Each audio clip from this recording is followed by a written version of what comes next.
Oke, Assalamualaikum warahmatullahi wabarakatuh.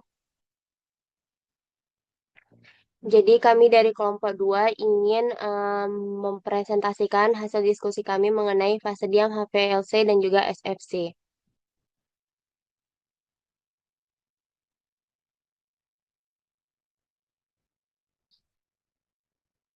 Sebelum kita masuk ke inti materinya, izinkan kami memperkenalkan diri terlebih dahulu dengan saya Sendri Amanda, teman saya Siti Karimah Nawar, dan juga teman saya Alia Zahra Salsabila.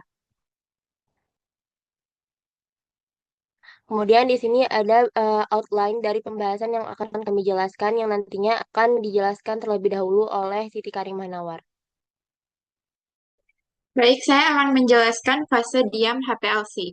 Jadi, High Performance Liquid Chromatography atau HPLC adalah salah satu instrumen yang dipakai untuk teknik analisis pemisahan secara kualitatif, kuantitatif, pemisahan atau isolasi, dan pemurnian.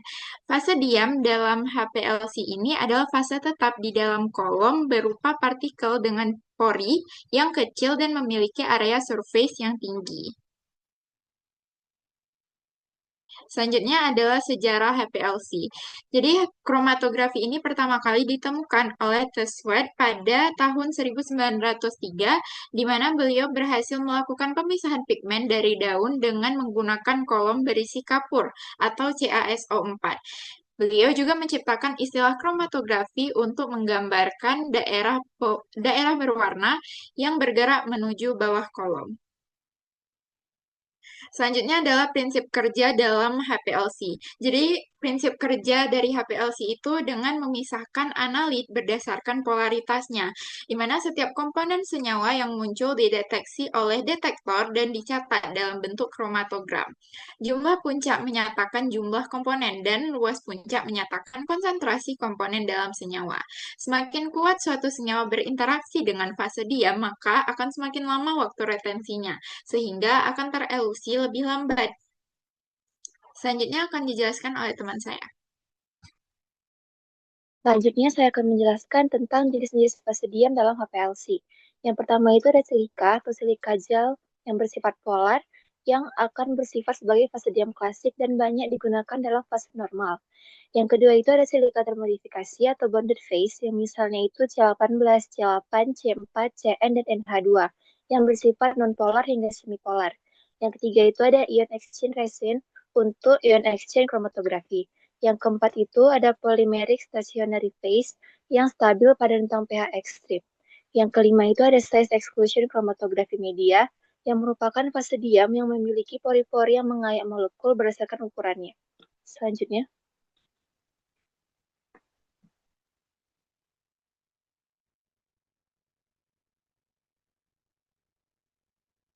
saya akan menjelaskan tentang komponen utama dari HPLC.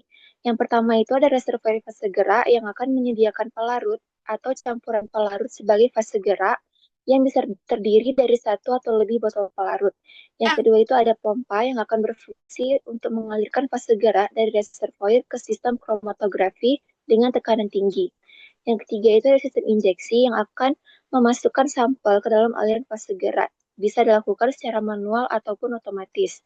Yang keempat itu ada kolom kromatografi, yaitu tempat terjadinya pemisahan senyawa dalam sampel yang akan diisi dengan fase diam dan biasanya berupa partikel silika termodifikasi. Yang kelima itu ada detektor yang akan mendeteksi senyawa yang keluar dari kolom, dan yang terakhir itu adalah sistem pengolahan data atau data processor. Selanjutnya.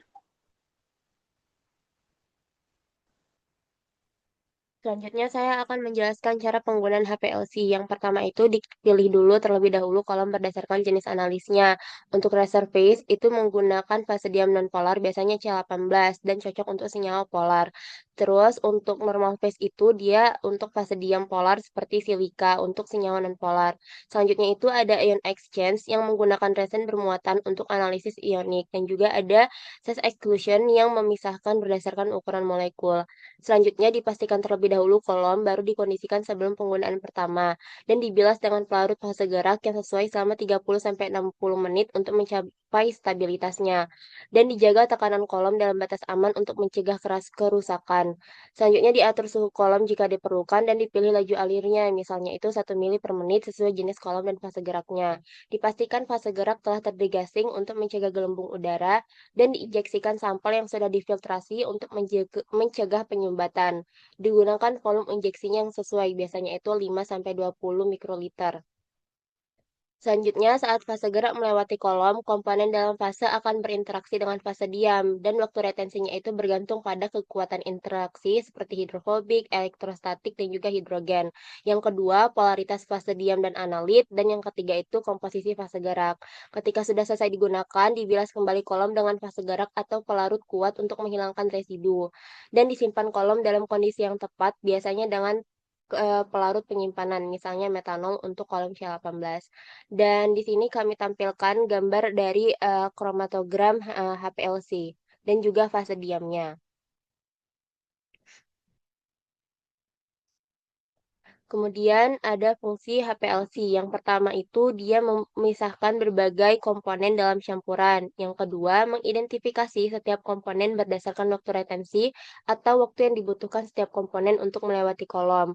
Yang ketiga, kuantifikasi atau pengukuran konsentrasi setiap komponen dalam campuran, biasanya berdasarkan luas area atau tinggi puncak dalam kromatogram. Kemudian ada beberapa sampel yang dapat digunakan dalam HPLC. Yang pertama itu untuk bidang farmasi, biasanya digunakan untuk menganalisis obat aktif, bahan baku, dan juga produk degradasi. Untuk analisis makanan, biasanya digunakan untuk menganalisis gula, vitamin, atau pewarna makanan. Di biologi, biasanya untuk menganalisis protein, peptida, ataupun asam amino. Di lingkungan, biasanya digunakan untuk menganalisis pestisida dan juga polutan. Pada kosmetik, biasanya digunakan untuk menganalisis bahan aktif, pewarna, dan pengawet. Dan yang terakhir itu, di industri kimia, digunakan untuk menganalisis pelarut organik, polimer dan monomer, dan juga bahan kimia reaktif. Selanjutnya, ada keunggulan dan kekurangan dari HPLC. Yang pertama, keunggulannya terlebih dahulu, waktu analisisnya itu relatif singkat, dan sensitivitas dan juga selektivitasnya yang tinggi. Yang ketiga, kemampuan untuk menganalisis senyawa organik dan anorganik dan juga mudah digunakan. Suatu analisis dikatakan baik apabila memiliki waktu analisis yang cepat dan kemampuan pemisahan yang tinggi. Kekurangannya membutuhkan biaya yang tinggi untuk pengoperasian dan pemeliharaan, termasuk kolom, reagen, dan juga spare part. Yang kedua, HPLC juga membutuhkan SDM khusus yang memiliki kompetensi khusus dalam pengoperasian. Dan yang ketiga itu efisiensi rendah dan biasanya tuh atau harus menggunakan partikel kecil. Selanjutnya ada aplikasi HPLC dalam dunia farmasi. Aplikasi khas dalam farmasi itu biasanya digunakan untuk pemisahan enantiomer obat menggunakan kolom atau eluan kiral untuk membedakan aktivitas biologis antar bentuk D dan L senyawa kiral. Kemudian reaksi derivatisasi untuk meningkatkan sensitivitas deteksi terhadap senyawa yang memiliki gugus fungsional lemah seperti alkohol, amina, atau asam karboksilat yang umum ditemukan dalam obat-obatan. Dan yang ketiga, analisis kadar dan identifikasi senyawa obat dalam campuran biasa dilakukan menggunakan waktu retensi dan luas puncak dalam HPLC.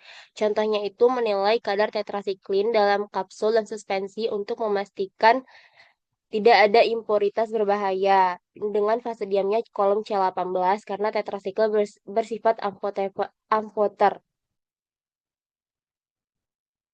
Kemudian kita akan masuk ke SFC atau Supercritical Fluid Chromatography. SFC sendiri adalah teknik kromatografi yang menggunakan fluida superkritis, biasanya karbon dioksida atau CO2 sebagai fase gerak untuk memisahkan senyawa dalam sampel. Metode ini memiliki kecepatan analisis tinggi dan menggunakan lebih sedikit pelarut organik. Fase diam SFC biasanya menggunakan kolom fase diam yang mirip dengan HPLC seperti silika, C18, fenil, atau kolom chirality tergantung jenis analit yang dianalisis. Kemudian sejarah SFC itu diperkenalkan oleh Markel J. E. Goley pada 1962 sebagai pengembangan dari kromatografi gas atau GC dan mulai populer pada 1980-an dengan perbaikan teknologi pompa dan detektor yang menjadikannya pilihan utama untuk analisis senyawa nonpolar dan kiral. Prinsip kerja SFC, dia menggunakan fluida superkritis, biasanya CO2 sebagai fase gerak untuk memisahkan senyawa dalam sampel. Proses pemisahannya mirip dengan HPLC, tetapi lebih cepat dan efisien karena viskositas rendah dan difusivitas tinggi dari fluida superkritis. Untuk prinsip fase diam FSC itu dia menahan atau mengabsorpsi analit dari fase gerak atau fluida superkritis yang mengalir melalui kolom kromatografi.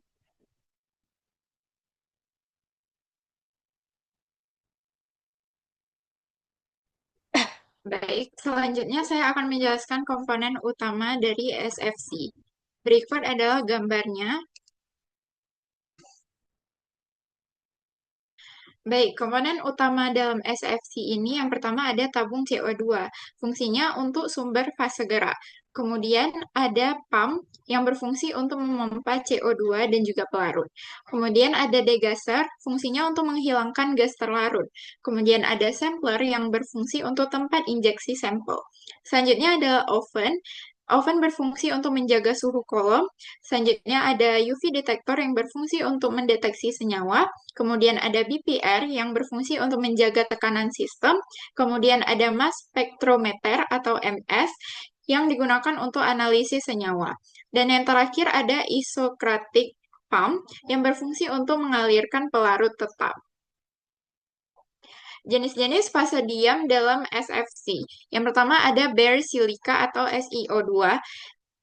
Fase diam ini merupakan fase diam yang polar klasik yang bekerja baik untuk senyawa sangat polar seperti flavonoid dan asam fenolat. Kemudian ada C18 atau oktadesil. Ini merupakan fase nonpolar yang umum digunakan untuk senyawa lipofilik seperti terpenoid dan juga beberapa alkaloid. Kemudian ada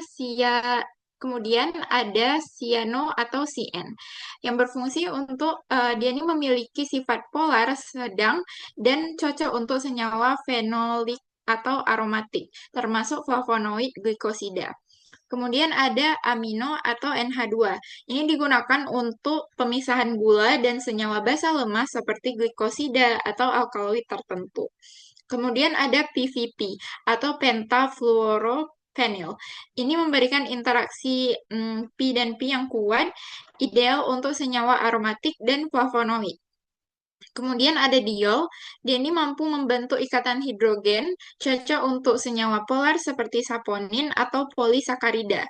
Kemudian yang terakhir ada kolom kiral, dia ini digunakan untuk pemisahan enantiomer, penting untuk senyawa aktif optis dari tanaman obat. Selanjutnya adalah aplikasi SFC di bidang farmasi. Yang pertama adalah untuk pemisahan enantiomer. SFC ini digunakan untuk memisahkan senyawa kiral seperti obat yang memiliki enantiomer aktif dan non-aktif agar kemurniannya itu terjamin. Kemudian digunakan juga untuk kualifikasi dan kuantifikasi obat. SFC ini membantu kontrol kualitas dengan mengukur kadar senyawa aktif dalam obat secara tepat. Kemudian ada analisis senyawa lipofilik. SFC ini efektif untuk senyawa larut lemak seperti vitamin, steroid, dan asam lemak karena CO2 ini superkritis melarutkan senyawa nonpolar.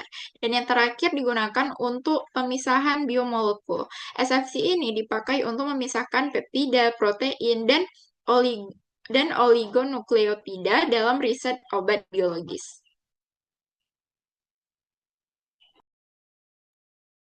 Baik, selanjutnya fungsi SFC itu ada beberapa. Yang pertama itu untuk digunakan untuk memisahkan dan menganalisis senyawa nonpolar hingga semipolar, terutama yang sulit dipisahkan oleh metode lain. Yang kedua itu dia sangat efektif untuk pemisahan enantiomer atau senyawa kiral dalam analisis farmasi dan kimia. Yang terakhir, dia itu akan memiliki aplikasi dalam analisis pestisida, vitamin larut lemak, dan hormon, dan juga produk alam.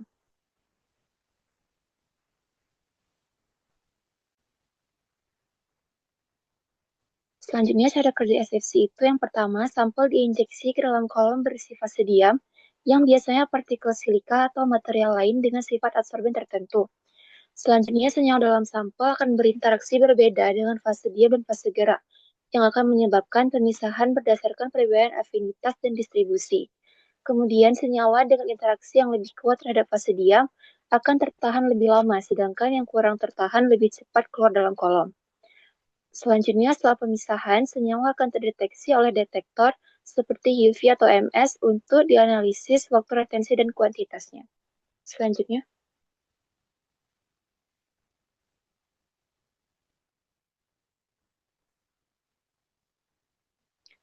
itu ada sampel SFC. Yang pertama itu ada senyawa kiral seperti ibuprofen, warfarin, naprofen, dan propranolol. Yang kedua itu ada obat-obatan tersediaan farmasi termasuk testosteron, progesteron, dan berbagai antihistamin. Yang ketiga itu ada vitamin larut lemak seperti vitamin A, D, E, dan K. Yang keempat itu ada asam lemak dan esternya seperti metilpalmitat dan metilstearat. Selanjutnya, itu adalah kelebihan dan kekurangan SFC. Yang pertama, SFC ini bersifat ramah lingkungan dan hemat biaya.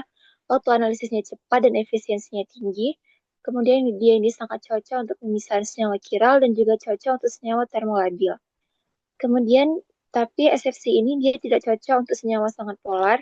Dia itu keterbatasan kompatibilitas terhadap detektornya juga, investasi awal alat yang cukup mahal, dan juga kurangnya adopsi luas dan pustaka validasi. Selanjutnya, berikut adalah dasar pustaka yang kami gunakan untuk membuat PPT ini. Baik, sekian presentasi dari kami. Jika ada pertanyaan dapat ditinggalkan dalam kolom komentar. Mohon maaf bila ada kesalahan kata. Assalamualaikum warahmatullahi wabarakatuh.